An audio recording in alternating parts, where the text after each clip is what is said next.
Hello, my name is Alejandra Carrasco, and of course, thank you so much for the invitation. I'm so happy for being here at YOUTHTOPIA YOUNITE.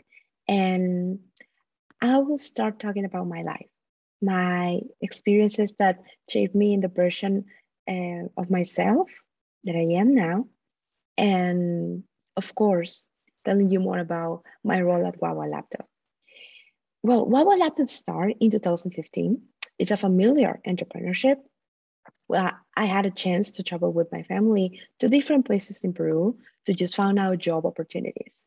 Inside those different travels that we did, we found out like the hardest reality in Peru, specifically in education.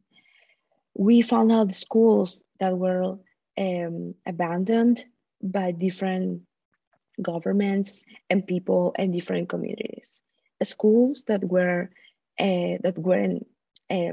teachers exactly.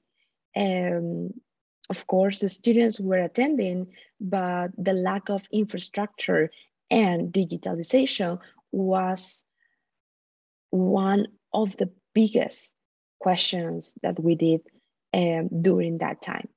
How in 2015 a school and a student didn't have access to a quality education throughout technology. Having in mind that most of the students in Peru have access to a computer at home, and they could do some research about any topic that they want. So we realized that digitalization or the lack of digitalization was an actual problem in education. So we came back home because I live in Lima, Peru, and we found out that we could do something. We had this kind of internal call or internal voice that told us, hey, you must take action.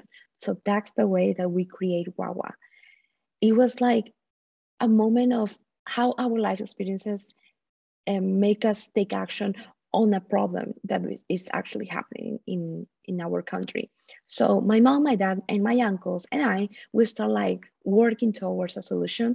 That's how we create Wawa Laptop, the first eco-friendly laptop made in Peru. It's made with recycled wood. You can power it with a solar panel. Also, you can use open software, and basically it contributes to the circular economy because we use Raspberry Pi boards in order to just keep um, keep maintaining the product, the whole structure of the Wawa laptop. And the only thing that you need to do if you want to upgrade of that is to switch one board, and that's all. Just switch one piece. And all of those features help us to achieve 11 SDGs proposed by the United Nations, but especially the number 4, that is quality of education, and also number 9, that is infrastructure. We are willing to develop a product that will create awareness in the different communities for children specifically that are the next consumers of this world, and they are going to be the next responsible users of our entire societies. So we need to provide them different resources and of course materials that will shape them into a way to change the perspective of how human beings consume technology.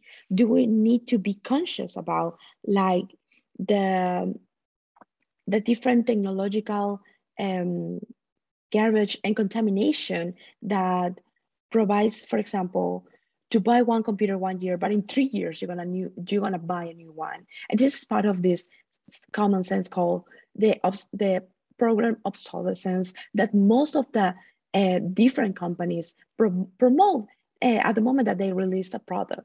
So something that we are doing from Wawa Laptop is to avoid this kind of mindset and try to just bring them more social environment responsibility for students and for parents as well, and for the whole community if they want, to work towards the SDG 9. We can create actual products, we can create good infrastructure, taking care of the environment, and inspiring more people to create change around these topics. Because climate change, because the digital gap in education are not isolated problems, are problems that are correlated at some point that people needs to take action in order to tackle them. So that's something that we are doing from here. We are giving the opportunity for one student, for one family, for one community to see the world in a different way, to access to technology and digitalization, because must be a human right. And of course, creating awareness, giving them a technological product that will shape their point of view or their perspectives into a more sustainable way. And that's something that most of the companies, not only in technology, in different fields, must do.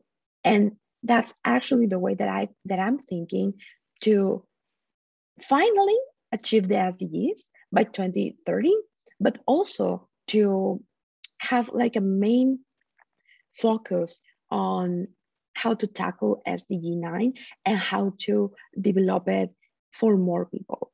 So I hope that all of you guys that are hearing me and watching me will have the chance to change the world towards the conceptualization of working together, working as a team, and providing of tools and support for more communities around the world. Thank you.